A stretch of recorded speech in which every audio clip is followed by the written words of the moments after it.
இன்னைக்கு நம்ம இந்த வீடியோல எதை பத்தி பார்க்க போறோம் அப்படின்னா எல்ஓஏ பத்தி தாங்க பார்க்க போறோம். அதாவது law of attraction. Law of அட்ராக்ஷன்ல நிறைய மெத்தட்ஸ் இருக்கு. அதுல இப்போ நம்ம பார்க்க போறதும் ஒரு ஸ்பெசிஃபிக்கான மெத்தட். அந்த மெத்தடை எப்படி பண்றதுன்னு பார்க்கறதுக்கு முன்னாடி கீழே இருக்க சப்ஸ்கிரைப் பட்டனை மறக்காம சப்ஸ்கிரைப் பண்ணிடுங்க. வாங்க வீடியோக்குள்ள போலாம்.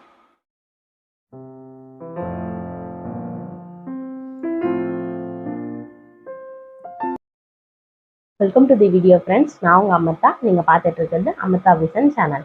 நான் முன்னாடியே சொன்ன மாதிரி தாங்க, எல்ஓஏல நிறைய மெத்தட் இருக்கு. அதுல இப்போ நான் சொல்றது இதுவும் ஒரு யூனிக்கான மெத்தட். இதுக்கு முன்னாடி நம்ம ஒரு மெத்தடை பத்தி பார்த்துருக்கோம். அதுதான் 369 அப்படின்ற மெத்தட். அந்த மெத்தடை பத்தி பார்க்காதவங்களுக்கு நான் கீழே டிஸ்கிரிப்ஷன் பாக்ஸ்ல லிங்க் தரேன் அண்ட் மேலே ஐகார்ட்லயும் நான் லிங்க் தரேன். செக் பண்ணி பாருங்க. அதுவுமே உங்களுக்கு கொஞ்சம் யூஸ்ஃபுல்லா இருக்கும்.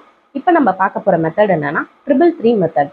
அந்த மெத்தடை எப்படி பண்றதுன்னு நான் ஒரு 5 ஸ்டெப்ஸ் நான் உங்களுக்கு சொல்றேன். அந்த 5 ஸ்டெப்ஸை ஃபாலோ பண்ணீங்க அப்படின்னா அந்த மெத்தடையுமே நீங்க கொஞ்சம் ஈஸியா பண்ணி முடிக்க முடியும். அதே மாதிரி இந்த மெத்தட்ல உங்களுக்கு ரிசல்ட்டும் கொஞ்சம் சீக்கிரமா கிடைக்கும். அதே மாதிரி நீங்க ட்ரஸ்ட் பண்ணி பண்ணா மட்டும்தான் இந்த மெத்தட்ல உங்களுக்கு ரிசல்ட் சீக்கிரமா கிடைக்கும். அப்படியும் எனக்கு ரிசல்ட் கிடைக்கல, நான் அது வரைக்கும் வெயிட் பண்ணுமா அப்படின்னு கேட்டீங்கன்னா, ஆமாங்க, யூனிவர்ஸ் கிட்ட இருந்து உங்களுக்கு ஆன்சர் வரணும் அப்படின்னா நீங்க அந்த மெத்தடுக்காக வெயிட் பண்ணி தான் ஆகணும். அந்த இது கிடைக்கிற வரைக்கும் மறுபடியும் அதை ஃபாலோ பண்ணிட்டே இருங்க.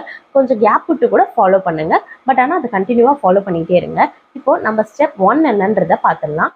Big one thing to manifest. அதாவது இப்போ ஒரு விஷயத்த பர்டிகுலரா இப்போ உங்களுக்கு வேலை கிடைக்கணும் அப்படின்னு வச்சுக்கோங்க. அப்போ ஜாப் தான் நீங்க மேனிஃபெஸ்ட் பண்ண போறீங்க அப்படின்னா உங்க ஜாபை மட்டும் மேனிஃபெஸ்ட் பண்ணுங்க. இல்ல என்னோட லைஃப்ல நிறைய பிரச்சனை இருக்கு, எனக்கு நிறைய தேவைப்படுது அப்படின்னு சொல்லி எல்லாத்தையும் ஒரேடியா போட்டு ஒரேடியா மேனிஃபெஸ்ட் பண்ணாதீங்க. ஒரு விஷயத்த மட்டும் முதல்ல மேனிஃபெஸ்ட் பண்ணுங்க. அந்த ஒரு விஷயம் கிடைச்சதுக்கு அப்புறமா நம்ம மற்றதெல்லாம் போய்க்கலாம். இப்போதைக்கு ஒரு விஷயத்த மட்டுமே ஃபோக்கஸ் பண்ணி மேனிஃபெஸ்ட் பண்ண ஆரம்பிங்க. நீங்க நிறைய விஷயத்த யூனிவர்ஸ் கிட்ட கேட்க யூனிவர்ஸே கொஞ்சம் கன்ஃபியூஸ் ஆயிடும். ஸோ நீங்கள் ஒரு விஷயத்த மட்டும் பர்டிகுலராக ஃபோக்கஸ் பண்ணி அதை மட்டுமே கேட்க ஆரம்பிங்க. அதை மட்டும் கேட்க ஆரம்பிச்சிங்கன்னா கண்டிப்பாக இந்த மெத்தடில் நீங்கள் அதே மாதிரி ட்ரஸ்ட் பண்ணி பண்ணீங்கன்னா இந்த மெத்தடில் உங்களுக்கு சீக்கிரமாகவே ரிசல்ட் கிடைக்கும். ஸோ இந்த மெத்தடை பண்ணுறதுக்கு முன்னாடி ஸ்பெசிஃபிக்கான மேனிஃபெஸ்ட் நீங்கள் எதை பண்ண போகிறீங்க அப்படின்றத நீங்கள் ஒரு கான்சன்ட்ரேஷனாக இருங்க. ஸ்பெசிஃபிக்கானதை நீங்கள் கண்டுபிடிச்சி வச்சுருங்க. செகண்ட் பாயிண்ட் என்னென்னா, கிளாரிஃபை யுவர் இன்டென்ஷன். அதாவது நீங்க என்ன காரணத்துக்காக அந்த மேனிஃபெஸ்ட் பண்றீங்க. இப்போ ஒரு ஜாப் கிடைச்சிச்சுன்னா அதனால நீங்க ஹாப்பியா இருக்க போறீங்க. அந்த மாதிரி எதுக்காக நீங்க பண்ண போறீங்க அப்படின்றதுல ஒரு கிளாரிஃபிகேஷனா நீங்க எப்பவுமே கரெக்டா இருக்கணும்.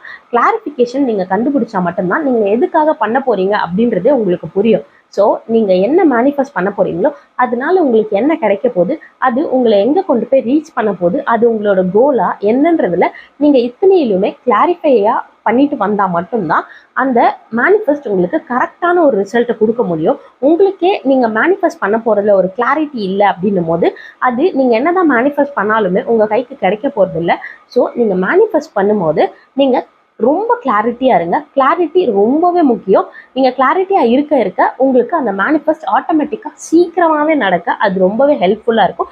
யூனிவர்ஸ்க்கும் நீங்க அவ்வளோ கிளாரிட்டியா இருக்கீங்க அப்படின்றதுல யூனிவர்ஸ் ரொம்பவே பிலீவ் பண்ணும் உங்களை. ஸோ அதனால யூனிவர்ஸே உங்களுக்கு அதை கொடுக்கறதுக்கு நிறைய வாய்ப்பு இருக்கு.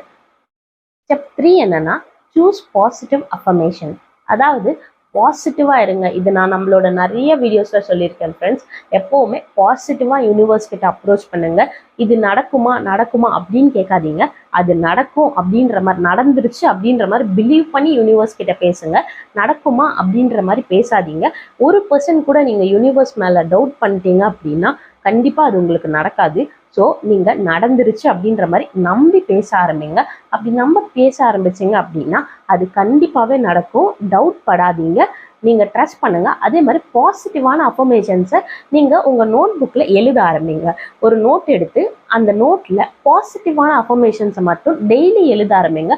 அது என்ன பாசிட்டிவ் அப்படின்றத நீங்க முன்னாடியே கிளாரிஃபை பண்ணி என்ன வேணும்ன்றதை நீங்க கண்டுபிடிச்சு வச்சிருப்பீங்க.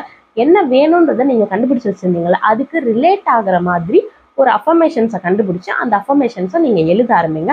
அப்படி நீங்க எழுத ஆரம்பிச்சீங்க அப்படின்னா அது சீக்கிரமா போய் ரீச் ஆகிறதுக்கு ஒரு பெஸ்ட் வேயை அது அமைச்சு கொடுக்கும் உங்களுக்கு. ஸோ பாசிட்டிவான அஃபர்மேஷன்ஸை கண்டுபிடிச்சு அது என்னன்னு உங்களுக்கு மட்டும்தான் தெரியும். ஏன்னா நீங்க தான் என்ன மேனிஃபெஸ்ட் பண்ண போறீங்கன்னு உங்களுக்கு தெரியும். ஸோ நீங்க அது என்னன்னு கண்டுபிடிச்சு அதை எழுத ஆரம்பிங்க.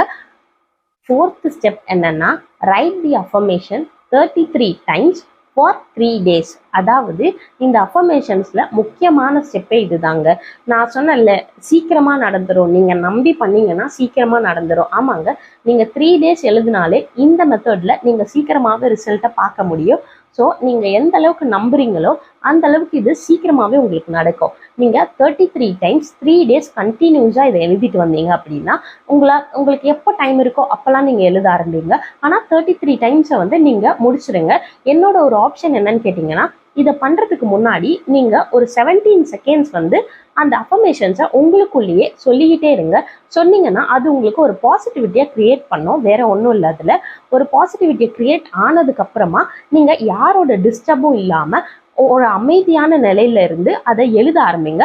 அப்படி அதை எழுத ஆரம்பிச்சிங்க அப்படின்னா ஒரு 33 டைம்ஸ் அதை முடிச்சிடுங்க. முடிச்சுட்டு என்னோட இன்னொரு ஆப்ஷன் என்னன்னு பார்த்தீங்கன்னா, அதை ஒரு 3 டைம்ஸ் எழுத ஆரம்பி. மார்னிங், ஆஃப்டர்நூன், நைட் இந்த 3 டைம்ஸை கண்டிப்பாக ஃபாலோ பண்ணி இந்த 3 டைம்ஸுமே 33 டைம்ஸ் நீங்கள் எழுத ஆரம்பிச்சிங்க அப்படின்னா உங்களுக்கு சீக்கிரமாகவே நீங்கள் என்ன நினச்சி இந்த ப்ராசஸ்குள்ளே வந்தீங்களோ அது உங்களுக்கு சீக்கிரமாகவே உங்கள் கைக்கு வந்து சேர இது ரொம்பவே ஹெல்ப்ஃபுல்லாக இருக்கும்.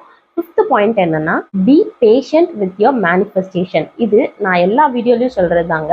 பொறுமையா இருங்க. நீங்க நம்புறது மட்டும் முக்கியம் கிடையாது, பொறுமையா இருக்கிறதுமே ரொம்பவே இம்பார்ட்டன்ட். நான் ஏன் அப்படி சொல்றேன்னா, யூனிவர்ஸ் கிட்ட போய் சேர்றதுக்கு கொஞ்சம் டைம் ஆகலாம். இப்போ நான் 33 டைம்ஸ் 3 days நான் முடிச்சிட்டேன்ப்பா, இன்னுமுமே எனக்கு கிடைக்கல அப்படின்னு கோவப்படாதீங்க. உங்களுக்கானது கண்டிப்பா உங்களுக்கு கிடைக்கும்ன்ற நம்பிக்கை உங்ககிட்ட இருந்தா மட்டும்தான் அது உங்களுக்கு கிடைக்கும். ஸோ உங்களால் எந்த அளவுக்கு நம்ப முடியுமோ அந்த அளவுக்கு யூனிவர்ஸ் மேலே நம்பிக்கை வச்சுட்டே இருங்க. எந்த பக்கமும் நீங்கள் டவுட் பண்ணி பார்க்காதீங்க. அதை டவுட் பண்ணீங்கன்னா அது உங்களுக்கு கிடைக்காது. அதே மாதிரி நீங்கள் 3 days முடிச்சிட்டிங்க அப்படின்னா அடுத்த ஒரு 3 days ட்ரை பண்ணுறதுல எந்த ஒரு தப்புமே இல்லை. உங்களுக்கு கிடைக்கிற வரைக்கும் நீங்கள் ட்ரை பண்ணிகிட்டே இருங்க. ட்ரை பண்ணுறதுல எந்த ஒரு தப்புமே இல்லை ஃப்ரெண்ட்ஸ். ஸோ இந்த வீடியோவில் லா ஆஃப் அட்ராக்ஷனில் 333 மெத்தடை பற்றி நீங்கள் நல்லா கற்றுட்ருப்பீங்கன்னு நான் நினைக்கிறேன். அதுக்கான 5 ஸ்டெப்ஸுமே நான் உங்களுக்கு சொல்லியிருக்கேன். அது எல்லாமே ஃபாலோ பண்ணிங்கன்னா நீங்கள் என்ன அஃபர்மேஷனை மேனிஃபெஸ்ட் பண்ணுறீங்களோ அது உங்களுக்கு கண்டிப்பாகவே நடக்கும். அது நடக்க என்னோட வாழ்த்துக்கள் ஃப்ரெண்ட்ஸ். தேங்க்யூ ஃபார் வாட்சிங் this video. Stay happy, stay healthy, stay positive. Bye by.